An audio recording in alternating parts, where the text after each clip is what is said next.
আপনার ওই ঘটনাটা খুব ভালো জানা আছে, যে ঘটনায় একজন এসে বলছে তাহিরুন ইয়া রাসূলুল্লাহ, হে আল্লাহ রাসূল আমাকে পবিত্র করুন। গামেদ সম্প্রদায়ের একজন মহিলা এসে বলছে আল্লাহর নবী আমাকে পবিত্র করুন। তখন আল্লাহ রাসূল বলছেন ইরজাই, তুমি বাড়ি ফিরে যাও, আস্তাগফিরিল্লাহ, তুমি ক্ষমা চাও, ও তুমি ইলাইহি, তুমি তওবা করো, তোমার পাপ ক্ষমা হয়ে যাবে। মহিলাটি তখন বলছে তুরাদ্দিদুনি কামার আদাতা মাইজুবনে মালিক, মাইজুবনে মালিকের বিচার না করে আপনি ফিরিয়ে দিয়েছিলেন, সেইভাবে কি আপনি আমাকে ফিরিয়ে দিতে চাচ্ছেন? অন্না হবলা মিনাজ জেনা, যে আপনার কাছে বিচার চেয়েছে তার পেট উঁচু হয়েছে অবৈধ সন্তানে, দয়া করে আপনি আমাকে ফিরিয়ে দিয়েন না, আমার বিচার করে দেন।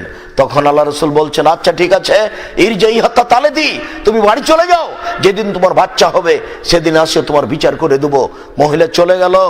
যেদিন বাচ্চা প্রসব হলো, মুসলিম গ্রন্থে এসেছে যখনই বাচ্চা প্রসব হয়েছে তখনই দুধের বাচ্চাকে একটা নেকড়া দিয়ে জড়িয়ে নিয়ে এসে আল্লাহ রাসূলের দরবারে এসে বলছেন আল্লাহ রাসূল এই দেখেন বাচ্চা প্রসব হয়েছে, বিচার করে দেন। তখন আল্লাহ রাসূল বলছেন ইরজাই ফারদিহা তাতাবতিমিহি, তুমি বাচ্চা নিয়ে যাও, বাচ্চাকে দুধ খাওয়াও, যেদিন বাচ্চা দুধ ছেড়ে দিবে সেদিন আসো, বিচার করে দেব। মহিলা বাচ্চা নিয়ে চলে গেল, বাচ্চাকে 2 বছর দুধ পান করালো। 2 বছর পরে বাচ্চা নিয়ে বিচারালয়ে উপস্থিত, অফিয়াদিহি কেসরাত খুবজিন, এমত অবস্থায় ওই বাচ্চার হাতে এক টুকরা রুটি রয়েছে, এই রুটি প্রমাণ করে বাচ্চা খাদ্য খেতে পারে, তার মানে এখন দুধ ছাড়াই বাঁচবে। মুসলিমিনা, তিনি তখন ওই বাচ্চাটাকে একজন মুসলমানের হাতে সমর্পণ করলেন, বললেন সঙ্গী সাথী তোমরা একে মাঠে নিয়ে যাও, ফারজমুহা, একে মাঠে নিয়ে গিয়ে ইট ঢেল পাথর দিয়ে তোমরা একে হত্যা করো। মাঠে নিয়ে গিয়ে গর্ত খুঁড়ে বুক পর্যন্ত মাটিতে পুঁতে দিয়ে চতুর্দিক থেকে ইট ঢেল পাথর মেরে তাকে দুনিয়া থেকে বিদায় করো। সাহাবীগণ বলেন আমরা তাকে মাঠে নিয়ে গেলাম, গর্ত খুঁড়লাম, বুক পর্যন্ত মাটিতে পুঁতে দিয়ে চতুর্দিক থেকে ইট ঢেল পাথর মারতে লাগলাম। খালিদ বিন ওয়ালিদ বলছেন আমি একটা পাথর তার মুখের উপরে মারলাম, ফাতানাজ্জাহা দাম আলা ওয়াজহি খালিদ, পাথরটা মুখে লেগে মুখ ফেটে রক্ত ছিটে খালিদের গায়ে লাগলো। ফাসাব্বাহা, খালিদ তাকে গালি দিয়ে বসলেন।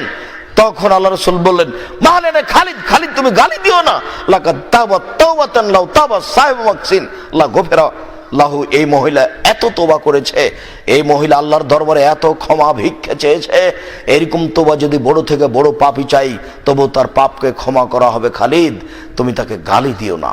এই কথা বলার পরে তিনি জানাজা করলেন, কাফন দাফন করলেন, তিনি বলে দিলেন যে তার পাপ ক্ষমা হয়ে গেছে। তিনি নিজে কাফন দাফন করলেন, কিন্তু নিজে তিনি এই কথা বললেন না যে তুমি তো অনেক বড় পাপ করেছিলে, তো আল্লাহ তোমার তওবা কবুল করে নিয়েছে, তোমার আর ফাঁসি হবে না, তোমাকে এই ঢেল পাথর দিয়ে মারা হবে না, তুমি চলে যাও। এই কথা বলতে পারলেন না পৃথিবীর সবচেয়ে দামি মানুষ, পৃথিবীর সবচেয়ে সম্মানী দামি মানুষ, যার কথা আল্লাহ তাআলা গ্রহণ করার জন্য প্রতীক্ষমান, তিনি এই আদেশ পরিবর্তন করতে পারলেন না। এইটা আল্লাহর চূড়ান্ত হিসাব। বিবাহ করার পরে যদি কেউ জেনায় লিপ্ত হয় তাহলে তার বাঁচার কোনো সুযোগ নেই। রাসূল সাল্লাল্লাহু আলাইহি ওয়াসাল্লাম এই কথাই বলেছেন, আল্লাহ তাআলা এই কথাই বলেছেন। সম্মানিত দিনী ভাই বোন, আপনারা জেনা থেকে বেঁচে থাকার চেষ্টা করুন, জেনা মহাপাপ। তিনি বলছেন আমার জীবনে বড় ভয় হচ্ছে এই আমার উম্মত জেনায় লিপ্ত হবে বেশি, এটাই আমার ভয়, আর আমার উম্মত গোপন পাপে লিপ্ত হবে এইটাই ভয়। মোবাইল যে গোপন পাপের মাধ্যম, কে জানতো এরকম ব্যবস্থা? প্রায় সব মোবাইলে জেনা হয়, প্রায় সব মোবাইলে জেনার গল্প হয়। মোবাইল যে মানুষের গোপন পাপের বড় মাধ্যম, এটা মানুষ 20 বছর 15 বছর আগে বুঝতে পারেননি। মুহাম্মদ সাল্লাল্লাহু আলাইহি ওয়াসাল্লাম বলছেন আমার জীবনে বড় ভয়। বাচ্চা, তা আপনাদের যারা দায়িত্ব পালন করছে তারা কি করে? রাসূল সাল্লাল্লাহু আলাইহি ওয়াসাল্লাম বলেন আমার জীবনে বড় ভয়, আমার উম্মত জেনায় লিপ্ত হবে আর আমার উম্মত গোপন পাপে লিপ্ত হবে। গোসলখানায় ঢুকে গোপন পাপের হিসাব নেই, কেউ নেই, নির্জনে মোবাইল চালু করছে। লন্ডনে মেয়ে আছে আর ছেলেটা কিশোরগঞ্জে আছে, দুইজনে পরস্পরে কথা বলছে, পরস্পরের পরনে কাপড় নেই। গোপন পাপ কিভাবে হচ্ছে, আরো কত ব্যবস্থা আসবে আল্লাহই ভালো জানে। রাসূল সাল্লাল্লাহু আলাইহি ওয়াসাল্লাম বলছেন আমার জীবনে বড় ভয়, আমার উম্মত জেনায় লিপ্ত হবে, আমার জীবনে বড় ভয়। আমার উম্মত গোপন পাপে লিপ্ত হবে। সম্মানিত দিনী ভাই বোন, রাসূল সাল্লাল্লাহু আলাইহি ওয়াসাল্লাম জেনার ব্যাপারে সতর্ক করতে গিয়ে বলেন যে আমার কাছে দুইজন ফেরেশতা আসলেন। দুইজন ফেরেশতা আমাকে নিয়ে যেতে লাগলেন। হঠাৎ দেখি অনেকগুলি মানুষ, তারা ফুলে ফেঁপে বিশাল আকৃতির রূপ ধারণ করে আছে। 30 হাত, 40 হাত, 50 হাত, 100 হাত উঁচু হয়ে মোটা মোটা হয়ে আছে। আর রিহান, এত দুর্গন্ধে টিকা যায় না। কান্নাহুল মারাহেজ, মনে হচ্ছে যেন তারা গ্রামের টয়লেট, মনে হচ্ছে যেন তারা গণশৌচাগার, মনে হচ্ছে যেন তারা গ্রামের টয়লেট, মনে হচ্ছে যেন তারা গণশৌচাগার। খুব দুর্গন্ধ।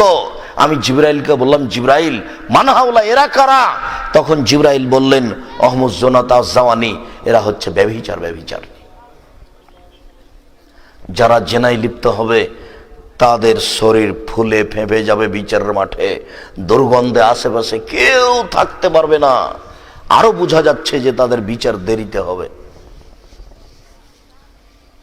রাসূল সাল্লাল্লাহু আলাইহি সাল্লাম বলেন যে জিবরাইল এবং মিকাইল আমার 2 হাত ধরে বাইতুল মুকাদ্দাসের দিকে টেনে নিয়ে যাচ্ছেন।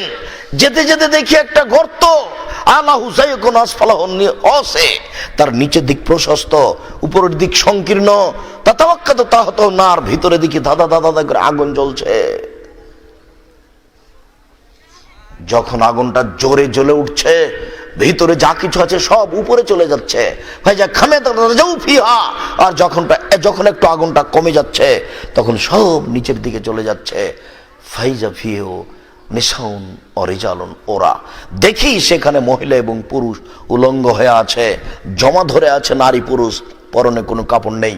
দাদা করে উপরে চলে যাচ্ছে, আবার নিচে আসছে, জমা ধরে আছে উলঙ্গ অবস্থায়, আগুনের সাথে দাদা করে উপরে চলে যাচ্ছে, আবার নিচে চলে আসছে।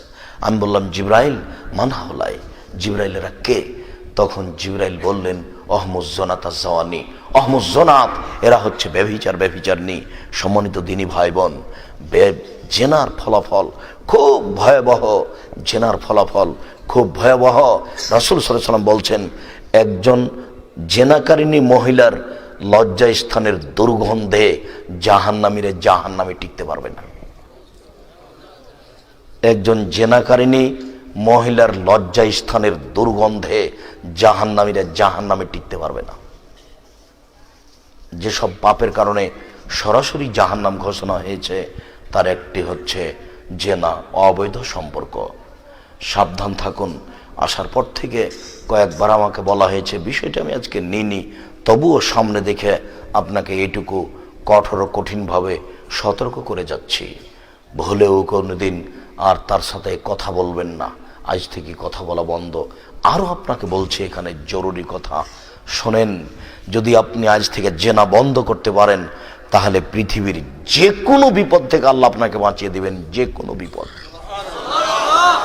আজকে যদি আপনি জেনা বন্ধ করতে পারেন, পৃথিবীর যে কোনো বিপদ থেকে বেঁচে যাবেন। প্রমাণ বুখারী মুসলিমের হাদিস, প্রমাণ বুখারী মুসলিমের হাদিস। বলেন তো দেখি, এই যে 3 জন লোক রাস্তায় হাঁটছিল, আপনাদের জানা আছে। হাঁটতে হাঁটতে বৃষ্টি আসলো, তখন তারা একটা গর্তের ভিতরে ঢুকে গেল। গর্তের ভিতরে, পাহাড়ের গর্ত, ঢুকতেই বিশাল একটা পাথর মুখের উপরে চলে আসলো। এরা পাথরটা সরিয়ে বের হতে পারবে না, এটা মানুষের পক্ষে সম্ভব নয়। তখন 3 জনের একজন বলল, আল্লাহ, আমার এক চাচাতো বোন ছিল, আমি তার সাথে জেনা করার ওয়াদা করেছিলাম। সে বলেছিল, হ্যাঁ আমি তোমার সাথে জেনাতে রাজি, তবে আমাকে 100টি স্বর্ণ মুদ্রা দিতে হবে। আমার চাচাতো বোন ভেবেছিল যে আমি গরিব মানুষ, এটা তার জন্য ব্যবস্থা করতে পারবো না। আমি হাড় ভাঙা পরিশ্রম করে এই স্বর্ণ মুদ্রা নিয়ে আমি তার কাছে উপস্থিত হলাম। জালাস্তু বাইনা রিজলাইহা, আমি তার 2 পায়ের মাঝে বসেছি, আমি জেনা করব। তখন আমাকে বলছে, আব্দাল্লাহ ইত্তাকিল্লাহ, এ আল্লাহর বান্দা, তুই আল্লাহকে ভয় কর রে, আর আমাকে অসতী প্রমাণ করিস না।